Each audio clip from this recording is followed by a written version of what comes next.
Because we see organizations, and often ourselves, as things rather than a community based on a common story. So what do?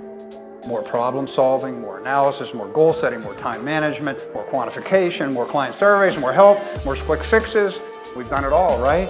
But we rarely look to the organization's story for guidance.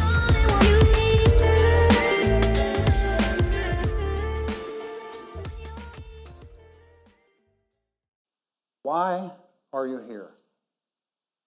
Why are you here? What are you looking for, whether from the convention or coming here? And what are you hoping that I can tell you or what any of the other presenters are telling you? Well, what do you want the future to save you from? My sense is that if you're like the rest of us, you're simply looking for some solid grounding or for something that makes sense. Lots doesn't make sense. And as I was putting the presentation together, I came to the conclusion, I think that the world has gone mad. Zero Mostel doing Eugene Ionesco's Rhinoceros. Where people have gone mad. And because the world has gone absolutely mad, I believe, it no longer makes sense. It's become inhuman. It's become crazy. And so often we pretend that this is not happening. We pretend it's not happening and we accept it and we continue. We lose our identities, socially, organizationally, individually, nationally, and we lose our stories. We lose what grounds us. And that leaves us lost and befuddled and broken and exhausted and self-doubting and cynical and angry and lonely, right? We sense that in our everyday. But what it does is it leaves us not at home. We find ourselves homeless. We're homeless in many ways. And specifically organizationally, which I'm not going to focus that much on, we try to rectify this madness with more of the methods that got us here. Rationality and detachment. Because we see organizations, and often ourselves, as things rather than a community based on a common story. So what do? More problem solving, more analysis, more goal setting, more time management, more quantification, more client surveys, more help, more quick fixes. We've done it all, right? But we rarely look to the organization's story for guidance. We rarely do that. No? So, does that look familiar? Right? We've got everything ordered out, and suddenly one thing goes wrong, and our mechanistic approaches go boom, and we're backed up. Our flow charts are backing up, and we don't know what to do. Yet the madness continues. The madness continues. And because we've lost our identities and our stories, I believe the future seems muddled in frustration, almost like a depression where we can't see the future individually because we're lost in it. And the past seems romantic or something to be erased. Right? Because tomorrow is supposed to be better than today, and Sunday seems deficient, and the present seems opaque and wheel spinning. Nothing makes sense, yet everything makes sense.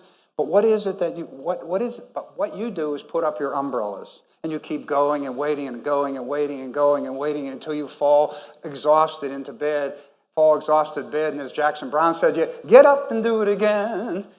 Right? Amen, for those who know that. You get up and do it again. But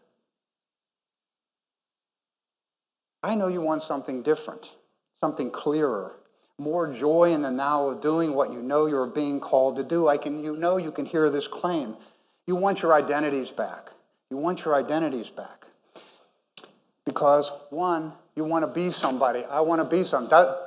Doesn't each of you want to be somebody? That's one of the reasons you're here, right? We all want to be somebody. Right? And you also want to be somebody that exercises her skills and talents to something that's larger than ourselves. We're called, we're acclaimed, we are social by nature. Right? But it's hard to do when the world has gone mad and does not recognize people, only job descriptions, clients, patients, stakeholders, customer service numbers, and the tyranny of bureaucracy and the professional and business jargon, right? Hey, I'm going to reach out, and we can circle back, we'll drill down, and we'll get a blue sky scenario. Yeah, we all got that right now. I'm going to reach out and touch, right? Yet each of you struggles against the odds. You think today will be different. You bang your heads against the wall because there's nothing we can do. Because you want to be somebody, you keep your umbrellas up because you don't want to get it on your clothes, and searching for your identity in a story that makes sense. But I suggest all is not lost in two ways. All is not lost. And I'm going to speak individually now. All is not lost because the future beckons with her grace, her saving power. And the grace is that the future is not fully given. The future is not fully given. You get to co-create it. And in doing so, you can strip the veil away from the madness and find re-entry into the world. You can strip the veil away from the madness and find re-entry into the world. But there is a caveat, a big caveat. And you have to pay attention. You have to pay attention to the gift and blessing of you to see this. You must release yourself to accept your own fate and passions, this life which has befallen you. You have to do that. Okay, that's great, Frank. So where do I find the future? And I'm going to suggest it's not inside you. There's nothing magical to be found. There's nothing mystical. There's no box. There's no third force. Where you find the future is in the now. You are what you do. And everything you do is in the world with others participating in shared activities. There's no way to do anything that doesn't have to do with other folks. Right? So in the same way, and also in the same way, there's no me without you. So when you look into the now, you have the opportunity to reflect on what is it that you do, because you are what you do. What do I do? What do I actually do? I do this, I do that, right? And so you say, what do I do? Why do I do it? Where do it come from? And do I choose to do that tomorrow? When you do this reflective work in the now, the saving power of the future, when you do this, the saving power of the future appears and provides the freedom of choice making. It provides the freedom of choice making. And again, the caveat, the future requires your engagement in the muddy wonder of the now, which summons grace from nothing into the light of the world. It summons grace from nothing into the light of the world. Yet the future also respects the past. And when you look into the now to find the grace of the future, you find the songs of the past. And in the now, if you listen to these songs, you'll find the reasons and roots and lyrics for your beliefs and values which have guided you to the now, to be somebody, and to be somebody that does something with something larger than themselves, where the grace of the future waits your yes, or waits your yes, waits your embrace. And when you listen to these songs, you find the whys. When you listen to the songs of the past, you find the whys. Why you became a service provider, why you care about children or homeless, why you chose to service the community, why you care about family or the environment or animals or cooking or health or music or spirit, or why you care about anything. The answers are in the past. These things that you care about, the reasons for doing what you do, came from somewhere. They're not ex nihilo. They have their roots in the past shared with others. Your songs hearken for you to listen and to recognize how you found your way here and to remember what is fundamentally important to you. The past gives you that. And when you embrace the now, you find grace in the future, lifted by the guiding songs of the past, and you begin to find sense-making for the choices you will make in the future that patiently await you. And when you do this, you begin to come home. You finally start to come home. Grace illuminates the clarity to choose to change what you do in the now, and in doing so, you reveal from the darkness of not the future that beckons boldly to be seen. And here you refine yourself, you return home, and again live in ways that are meaningful and allow your identity to integrate and blossom to be whom you want to be. Because we all want to be somebody, right? But there's one more important step. One more important step, and it has to do with that caveat. The grace of the future requires your revelation, your resurrection, your reclamation, your recognition, your re-narration, whichever of those re's work for you, of your story. The future is not given. The future is not cast in stone. And as long as you are here among us, you have the opportunity to say yes to life. To say yes to life, and in doing so, choose a pathway into a realistic future that you imagine. Your story makes you present in the world. Your story wants to be told and shared with others. Your story proclaims to the world your imagination of how you want to embrace the grace of the now. To say it makes it real, and this is maybe the only thing I really have to say. Your story is all you have. Your story is all you have, right?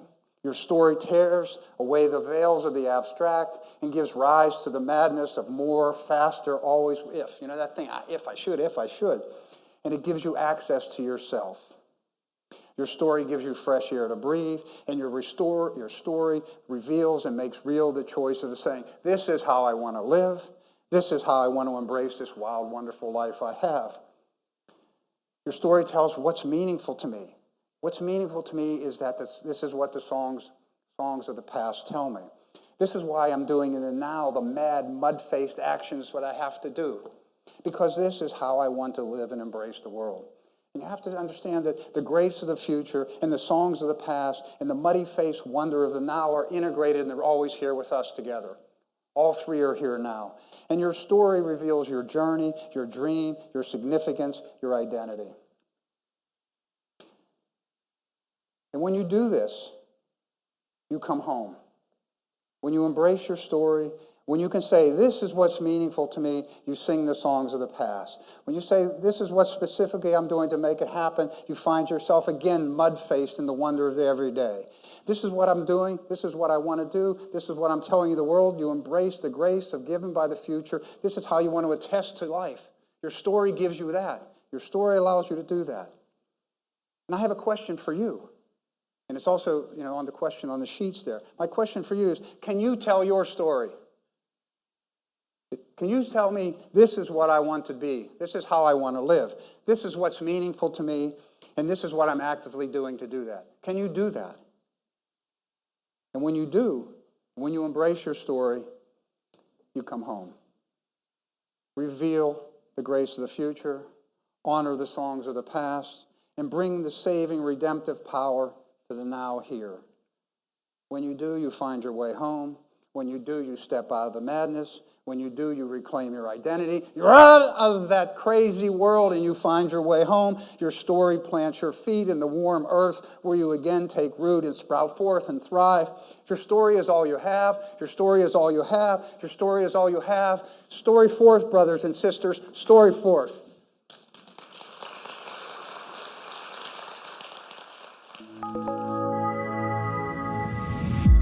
Because we see organizations, and often ourselves, as things rather than a community based on a common story. So what do? More problem solving, more analysis, more goal setting, more time management, more quantification, more client surveys, more help, more quick fixes. We've done it all, right? But we rarely look to the organization's story for guidance.